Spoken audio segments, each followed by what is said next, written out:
ആ സുഖു ഇതെന്നാ ഈ വഴിക്കൊക്കെ? ആ ചേച്ചി, ഞാൻ രാജീവിന്റെ വീട് വരെ പോവാ. കൊറേ നാളായി സുഖിനെ കണ്ടിട്ടെന്ന് വിചാരിക്കായിരുന്നു. ചെറുക്കനിപ്പ എന്നാ സുഖു ചെയ്യണേ? അവരിപ്പോ അമേരിക്കയിലാ.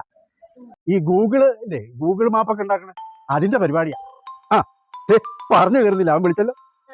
അച്ഛാ, ഞാനേ ഇപ്പൊ ഈ ഗൂഗിൾ മാപ്പിന്റെ നമ്മുടെ കേരളത്തിന്റെ ഇത് സെറ്റ് ചെയ്തോണ്ടിരിക്കുകയായിരുന്നു. അപ്പൊ അതിലിങ്ങനെ മോളിൽ നോക്കുമ്പോ നിറച്ച് കൊക്കുകൾ. അതെന്താ അങ്ങനെ? കൊക്കോ? ഇവിടെ കൊക്കൊന്നുമില്ല. ഇവിടെ ഇപ്പൊ കാക്കയെ പോലും കാണാനില്ല. അന്നേരല്ലേ കൊക്ക്?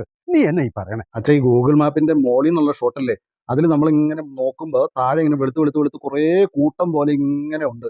അതാ ഞാൻ ചോദിച്ചേ. നീ ഉദ്ദേശിക്കുന്നത് ഈ കണ്ടത്തിലൊക്കെ കാണുന്ന കൊച്ചിയാണോ? അത് തന്നെ, ആ സാധനം, ആ വെളുത്തിട്ട് ഇങ്ങനെ ഉള്ളത്. അത് കൊക്കും കൊച്ചിയൊന്നും അല്ലടാ. ഇപ്പൊ ഇലക്ഷൻ കഴിഞ്ഞതല്ലേ ഉള്ളൂ, അതിന്റെ ഒരു കളിയാ. അതിന്റെ കളിയോ? മനസ്സിലായില്ല. എടാ, അമ്മാരുടെ പാർട്ടിയല്ലേ ഇത്തവണ ജയിച്ചേക്കണത്. അതുകൊണ്ട് സർവ്വ കവലയിലും ഈ വെള്ളയും വെള്ളമിട്ട് ഇറങ്ങിയേക്കുവാ. ഒരു രക്ഷയില്ല. കഴിഞ്ഞ 10 കൊല്ലമായിട്ട് ആ കുഴപ്പമുണ്ടായിരുന്നില്ല. ഇപ്പൊ വെള്ളം തട്ടിയിട്ട് റോട്ടിൽ ഇറങ്ങാൻ പറ്റും. ആ വെള്ളക്കൂട്ടങ്ങളാ ഇപ്പൊ കൊക്കായിട്ട് നിനക്ക് തോന്നി.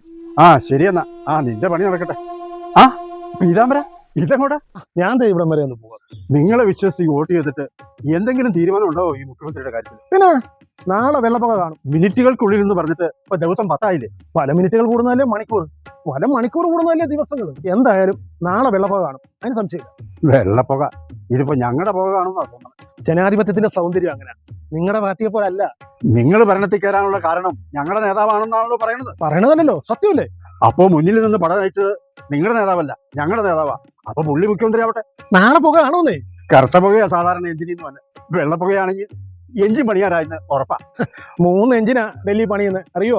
ആദ്യം കൊള്ളാവുന്ന ഒരു എഞ്ചിൻ എടുത്ത് ഞങ്ങൾ ഇവിടെ കേരളത്തിൽ ഫിറ്റ് ചെയ്യും. അതാണോ വണ്ടികൾ ജാഥയായിട്ട് അങ്ങോട്ട് പോയേക്കണം? എനിക്ക് കിടക്കല്ലേ മന്ത്രിസ്ഥാനത്തിന്, സ്പീക്കർ സ്ഥാനത്തിന്, പാർട്ടി പ്രസിഡന്റ് സ്ഥാനത്തിന്. നിങ്ങൾ തമ്മിൽ തല്ലുമെന്ന് അറിയായിരുന്നു. പക്ഷേ 6 മാസം കഴിഞ്ഞാ ഞങ്ങൾ പ്രതീക്ഷിച്ചത്. ആര് തമ്മിൽ തല്ലിയെന്ന്? വിശകലനം, സമവായം, അവലോകനം, ഇതെല്ലാം നടന്നുകൊണ്ടിരിക്കുക. കൊള്ളാം. ഇയാളിപ്പോ എങ്ങോട്ട് വന്നിട്ട്? എന്തായാലും വാടക വീട്ടിലേക്കല്ല, ഞാനും ഈ ഭാര്യയും കൂടെ ഡൽഹി വരെ ഒന്ന് പോകുക. എല്ലാരും വിളിപ്പിക്കുന്നുണ്ട്. എങ്ങാനും എനിക്കും ബിരിയാണി കിട്ടിയാലോ. അതിന് ഈ ഭാര്യ എന്തിനാ കൊണ്ടോണേ? പാർട്ടി നേതാക്കന്മാരെ, പാർട്ടി പ്രവർത്തകരെ, പോസ്റ്റർ ഒട്ടിച്ചവരെ, പാർട്ടിക്ക് വോട്ട് ചെയ്തവരെ വരെ ഡൽഹിക്ക് വിളിപ്പിച്ചിട്ടുണ്ട്. ഇവൻ സ്വപ്നത്തില് ഞങ്ങളുടെ പാർട്ടിക്ക് വോട്ട് ചെയ്തതായിട്ട് കണ്ടുകൊണ്ടായി പറഞ്ഞു. അതുകൊണ്ട് ഇവനും കൂടി ഇരിക്കട്ടെ എന്ന് ഞാനും വിചാരിച്ചു. അപ്പൊ ഞങ്ങൾ ഡൽഹി വരെ ഒന്ന് പോയിട്ട് വരാം. നാളെ പുക കാണും കേട്ടാ, മറക്കണ്ട.